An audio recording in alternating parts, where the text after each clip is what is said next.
à tous, bienvenue au Parlement européen. Angela Merkel est cernée. Avec le départ des Britanniques, son pays champion de la zone euro aurait dû affirmer ses valeurs et affermir sa position de premier de la classe européenne. Or, cette place dans l'Union européenne est aujourd'hui à l'épreuve des populistes qui s'expriment de l'extérieur ou encore de l'intérieur.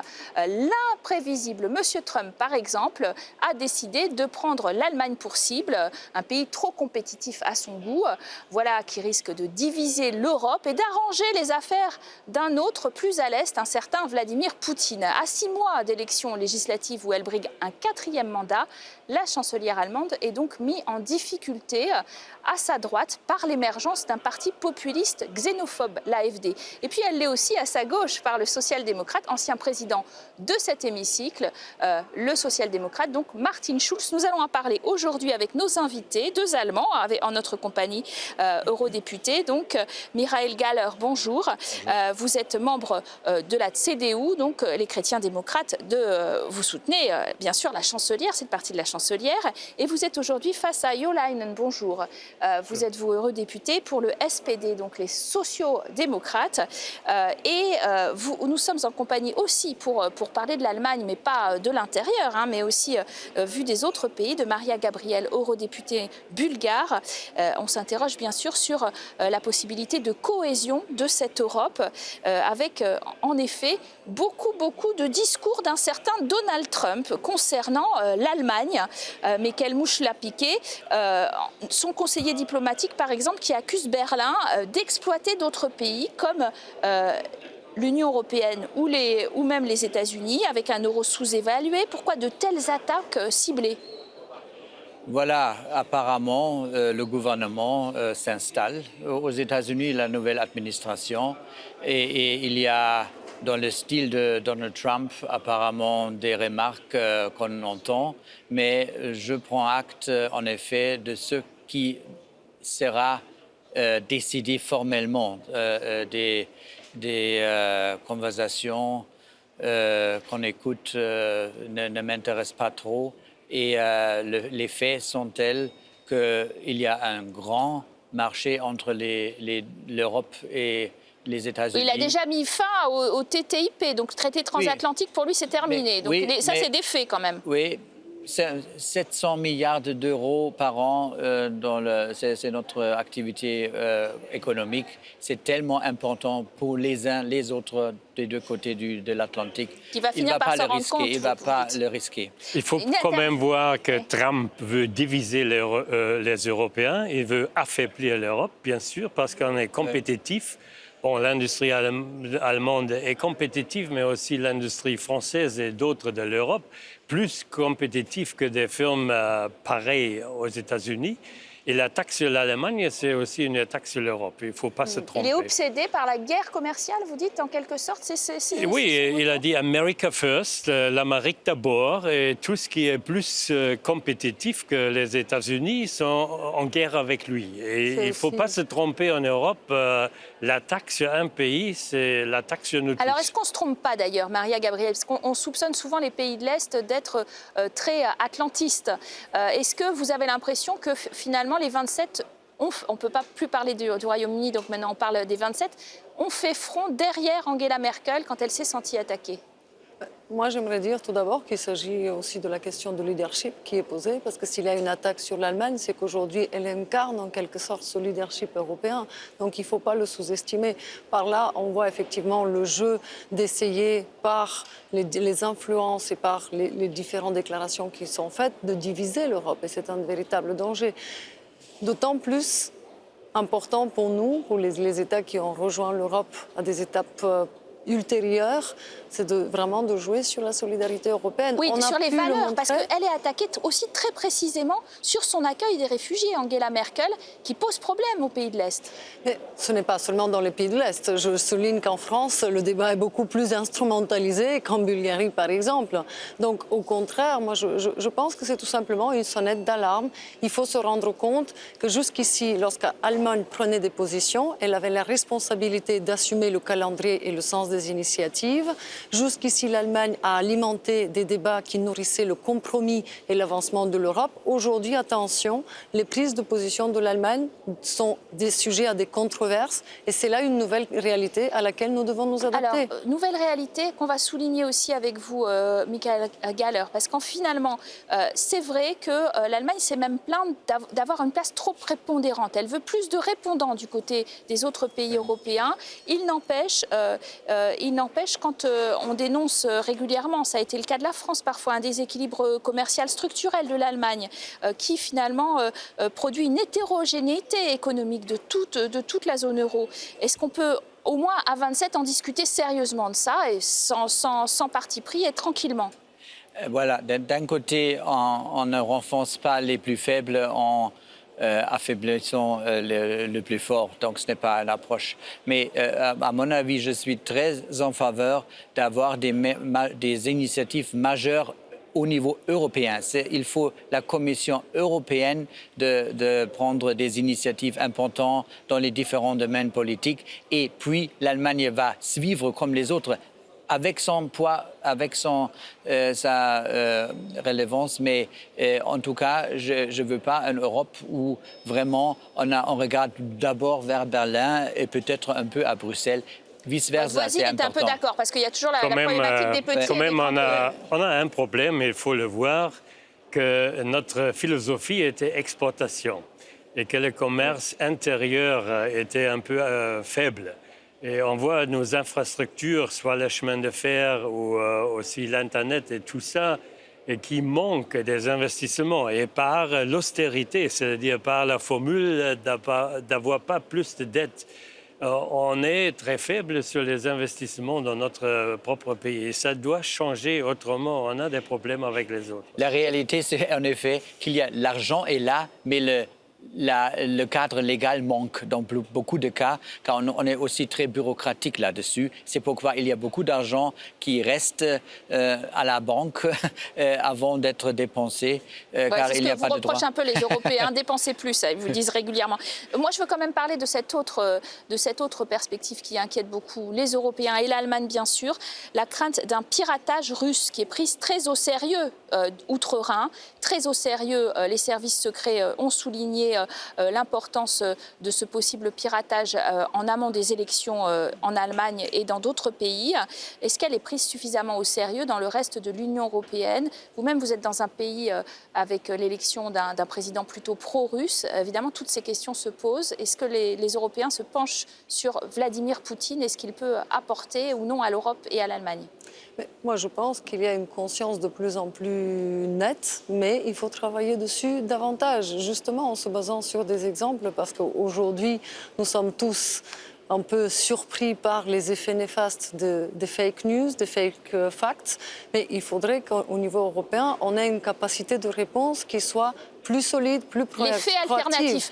Poutine les a déjà inventés pour ce qui est de l'Ukraine, les faits alternatifs. Maintenant, c'est Trump qui les récupère. C'est un peu inquiétant aussi sur l'état des démocraties. Il ne faut pas sous-estimer la propagande russe et le financement de la Russie vers les anti-européens. Soit que c'est Mme Le Pen ou d'autres, ils reçoivent le soutien de Moscou, et tous pour affaiblir l'Europe, pour affaiblir notre démocratie. Alors on va parler justement de ces élections très importantes. L'Allemagne prépare, vous l'avez dit, des élections disputées en septembre prochain. La chancelière Merkel estime qu'elle peut remporter un 4e mandat et diriger à nouveau une coalition. Mais elle semble avoir un nouveau rival de taille. Dans votre camp, dans le camp social-démocrate, quelqu'un qui connaît très bien cet hémicycle. On regarde tout de suite pourquoi. Décembre 2016, Martin Schulz ne souhaite plus briguer un 3e mandat de président du Parlement européen. Très populaire, si le nouveau candidat des sociaux-démocrates allemands connaît Bruxelles comme sa poche, il n'a qu'une expérience limitée en politique nationale. Il a rejoint le SPD à l'âge de 19 ans, rapidement élu maire de Rhénanie du Nord-Westphalie, avant de rejoindre le Parlement européen en 1994, un hémicycle qu'il présidera de 2012 à 2017. Martin Schulz souhaite renforcer la coopération au sein de l'Union européenne et impulser une armée européenne. Il défend également une politique migratoire d'ouverture. Sigmar Gabriel a cédé sa place à Martin Schulz à la tête du SPD, arguant que celui-ci avait de meilleures chances de concurrencer Angela Merkel. Cette nomination met la pression sur l'actuelle chancelière allemande qui brigue un 4e mandat. Son parti, la CDU, devance encore dans les sondages le SPD, sans oublier en 3e position, en embuscade, le parti xénophobe Alternative für Deutschland. Monsieur Leinen, je vous voyais regarder votre champion, votre nouveau champion, parce qu'on croyait jusqu'à présent la chancelière indéboulonnable et en route pour un 4e mandat. Et maintenant, vous pensez que la donne a changé ? Depuis dimanche dernier, le résultat est ouvert, rien n'est fait. Je crois qu'on va voir une campagne électorale très dynamique et très intéressante. Et je trouve que Martin Schulz est parfait pour challenger d'Angela Merkel. Elle a un nouvel visage avec beaucoup de verve. Il parle, mais ce sont des anciens messages. Il n'y a rien de nouveau. Et les anciens messages ont mis les social-démocrates au début des vingtaines de pourcents. Et voilà, je me demande si ça suffit un nouvel visage. Mais elle est prise quand même en tenaille. Notons quand même que ça, c'est pour la partie gauche, mais plus important, et d'ailleurs très inquiétant pour elle, et elle s'en inquiète beaucoup, la montée de l'AfD, l'Alternative für Deutschland, xénophobe, un nouveau parti. Et ça, c'est difficile pour elle parce que ça met en cause aussi sa politique migratoire. C'est difficile pour nous tous. Ce n'est pas quelque chose de difficile seulement pour les chrétiens démocrates, mais pour d'autres aussi, car il reçoit des votes de l'extrême gauche jusqu'à l'extrême droite. Mais on est dans l'ère du vote de protestation, c'est ça qui inquiète surtout Maria Gabriel. Est-ce que ces populistes pro-dislocation de l'Union européenne, pour la renationalisation finalement, et souvent xénophobes aussi, est-ce qu'ils vont venir à bout du projet européen aujourd'hui quand vous regardez la réaction des 27 ? Et justement, ça dépendra de tous ces leaders pro-européens et de leur détermination de défendre jusqu'au bout nos valeurs et notre projet. C'est pour cela, si je vois quelque chose qui pourrait être très positif lorsque nous avons Schulz et Merkel comme leaders du débat en Allemagne, c'est justement que nous avons 2 leaders pro-européens qui peuvent, par la force du débat qu'ils vont imposer, par les nuances qu'ils vont faire entrer dans le débat pour se différencier, ainsi apporter des réponses plus adéquates par rapport aux attentes des citoyens et en comparaison avec toute cette nationaliste et populiste. Il ne faut pas l'oublier. Les populistes et les nationalistes ont en ce moment une force. Ils montrent du doigt les problèmes, mais ils n'apportent pas de solution. Ils n'apportent pas d'alternative. C'est là où les leaders pro-européens peuvent faire la différence. Alors, est-ce qu'ils apportent des alternatives ? C'est ça la vraie question, parce qu'au sommet de Malte ce vendredi, après il y a un sommet aussi début mars, très attendu, le 25 mars, sommet des 60 ans du traité de Rome. Est-ce que ce sursaut européen dont on nous rabat les oreilles depuis le Brexit, très attendu pour le citoyen, eh bien, est-ce que l'Allemagne et d'autres réussissent vraiment à l'impulser ? Bon, on a 2-3 sujets majeurs que les citoyens sont concernés. C'est d'abord la sécurité contre le terrorisme et criminalité, la sécurité autour de l'Union européenne, l'immigration qui doit être contrôlée et bien sûr la création des emplois avec des investissements. Et j'espère que le message de Malte va être tellement clair que nous tous ensemble peuvent beaucoup mieux vraiment faire des solutions que chaque pays a soi-même.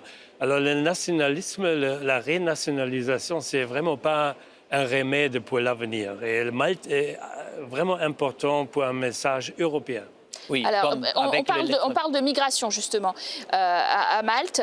Le problème, c'est que plusieurs pays, alors on a dit à l'Est, mais ailleurs aussi, reprochent maintenant à la chancelière Angela Merkel en particulier d'avoir ouvert la boîte de Pandore, en tout cas d'avoir décidé de cette politique d'accueil seule, parce qu'elle était très seule aussi, et d'être aujourd'hui obligée de passer les fameux pactes migratoires avec des pays de moins en moins démocratiques, comme la Turquie. On parlait du problème Erdogan. Oui, voilà. D'abord, les réfugiés étaient déjà là, au Balkan. Et s'il n'y avait pas cette ouverture, je ne voudrais pas imaginer qu'est-ce que s'est passé au Balkan et surtout en Grèce aussi. Elle ne voulait pas laisser la Grèce seule. Et c'est pourquoi je défends aussi ce pacte avec la Turquie. Il y a beaucoup à critiquer, en Turquie même, mais ce pacte tient et il a réduit les chiffres de migration irrégulière. C'est pas contradictoire de dire qu'il y a beaucoup à critiquer en Turquie, mais on laisse quand même les Turcs gérer les réfugiés? Ce sont deux choses différentes. Et en tant qu'Union européenne, on soutient la Turquie aussi dans le domaine des réfugiés. Hein. Les 3 milliards qui sont prévus pour les 3 années, ça c'est important car il y a quand même cette situation de 3 millions de réfugiés en Turquie. Il faut les soutenir là-dessus sans arrêter la critique valable sur la situation interne. Un dernier mot. L'Allemagne et son leadership européen, contrarié, mais pas terminé? Donc, moi, je dirais plutôt que l'Allemagne est une puissance stabilisante pour l'Europe. Aujourd'hui, il faut que l'Europe soit au profit de l'influence allemande, mais l'influence allemande soit au profit de l'Europe. Et pour cela, toujours avoir des réponses coordonnées avec les autres avant d'entreprendre des actions. Et une fois les décisions prises, responsabilité partagée par tous les États membres, qu'elles soient appliquées. Alors l'Europe, c'est une raison d'être pour l'Allemagne et les élections ne vont pas changer de cette piste très claire. Malheureusement, l'Europe n'est pas une raison d'être pour d'autres pays membres de l'Union européenne. Ça, c'est le problème. Merci à vous d'avoir très bien illustré ce débat sur l'Allemagne. Merci à vous de nous avoir suivis. Vous restez en notre compagnie. Nous allons rejoindre un ancien ministre des Affaires étrangères qui a beaucoup fait parler de lui, notamment en relation avec les États-Unis, puisqu'il s'agit de Dominique de Villepin. Tout de suite, juste après la pause, il est notre grand invité.